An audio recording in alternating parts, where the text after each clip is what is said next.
नमस्कार, आप देख रहे हैं सिटी पोस्ट लाइव। मैं हूं रिया रजक। बिहार विधानसभा चुनाव 2020 में मां जानकी की जन्मस्थली सीतामढ़ी जिला के विधानसभा क्रम संख्या 28 सीतामढ़ी सीट पर भाजपा के मिथिलेश कुमार ने जीत दर्ज कर ली है।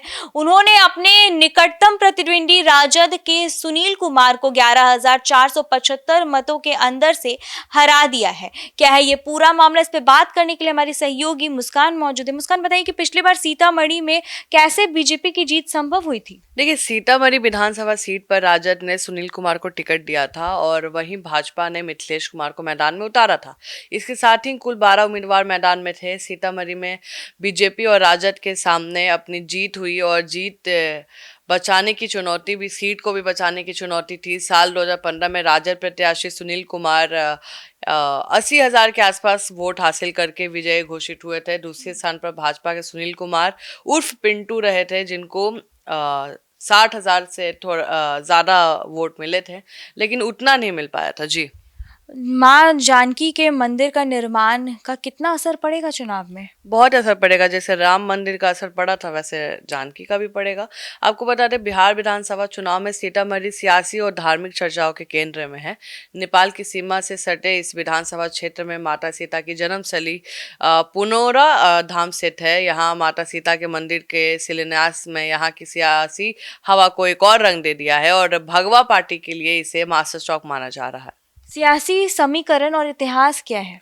देखिए, सीतामढ़ी को 1972 में मुजफ्फरपुर से अलग कर दिया गया था, जिला अलग दर्ज कराया गया था। 5 लाख से ज़्यादा आबादी वाले इस विधानसभा क्षेत्र में वैश्य, ब्राह्मण, यादव, मुस्लिम वोटरों का विविध मिश्रण है, जिसके चलते यहाँ की राजनीति में जातिगत समीकरण, सामाजिक गतिशीलता हमेशा चर्चा में रहती है।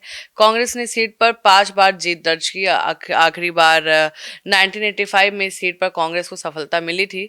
और हम बात करें सोशलिस्ट पार्टी को, तो 2 बार सीपीआई और जनता दल एक बार जीती है। आरजेडी 2 बार, बीजेपी करीब 6 बार जीत दर्ज की है। फिलहाल ये सीट बीजेपी के पास ही है। विधानसभा 2020 में क्या हुआ था? देखिए, 2020 में विधानसभा चुनाव में सीतामढ़ी सीट से बीजेपी उम्मीदवार मिथिलेश कुमार ने जीत दर्ज की थी और मिथिलेश कुमार को कुल 90,000 के आसपास वोट मिले थे, जबकि आरजेडी उम्मीदवार सुनील कुमार को 70,000 के आसपास वोट प्राप्त हुए थे। हार जीत का अंतर आप मान लीजिए 11,500 के आसपास रहा। और 2015 की बात करें तो 2015 के बिहार विधानसभा चुनाव में इस सीट से आरजेडी को सफलता मिली थी।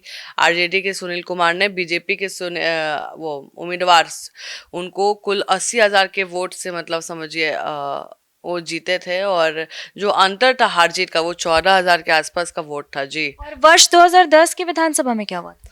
2010 में अगर हम बात करें तो चुनावी मैदान में बीजेपी को सुनील कुमार पिंटू को कामयाबी मिली थी और उन्होंने लोजपा के रविंद्र सिंह को हरा दिया था। सुनील कुमार पिंटू को कुल 51,000 के आसपास वोट मिले थे और राघवेंद्र कुमार को कुल 46,000 के आसपास वोट मिले थे। मुख्यमंत्री नीतीश कुमार की चुनावी घोषणाओं का जमीन पर कितना असर है? उनका कितना लाभ चेतन आनंद को मिलने की संभावना है? देखिए, बिल्कुल संभावना है रिया। चेतन आनंद आपको भी पता है कि इनके बेटे हैं, बाहुबली आनंद मोहन और लवली सिंह के, और लवली सिंह अभी सांसद है शिवहर से। और आनंद मोहन अब चुनाव तो नहीं लड़ सकते हैं, तो अपनी बीवी को लड़ाए थे, बीवी बनी है, बीवी जीती भी है। चेतन आनंद पहले राजद के साथ थे, लेकिन जब भरोसामंद जो होता है ना, बहुमत साबित करना था, विश्वास मत हासिल करना था, तो चेतन आनंद नीतीश कुमार के साथ जाके बैठ गए थे। और चेतन आनंद की जीतने की संभावना काफ़ी ज़्यादा है, आपको बता दें, क्योंकि वहाँ पे अभी एनडीए का दबदबा है। एनडीए अभी अच्छा काम वहाँ कर रही है और जो माँ सीता का मंदिर है, कहीं ना कहीं एक बड़ा मुद्दा भी बनेगा और कहीं ना कहीं वहाँ के लोगों की जो आस्था है वो बिल्कुल जुड़ेगी। और मुझे लगता है कि यहाँ से चेतन आनंद को बहुत फ़ायदा मिलेगा, माता पिता के सपोर्ट की वजह से और प्लस एनडीए की वजह से। जी। तो जैसा कि आप सुन रहे थे हमारे डिबेट को, इस पर आपकी क्या राय है हमें कमेंट बॉक्स में जरूर बताइएगा। देखते रहिए सिटी पोस्ट लाइव। तब तक के लिए धन्यवाद।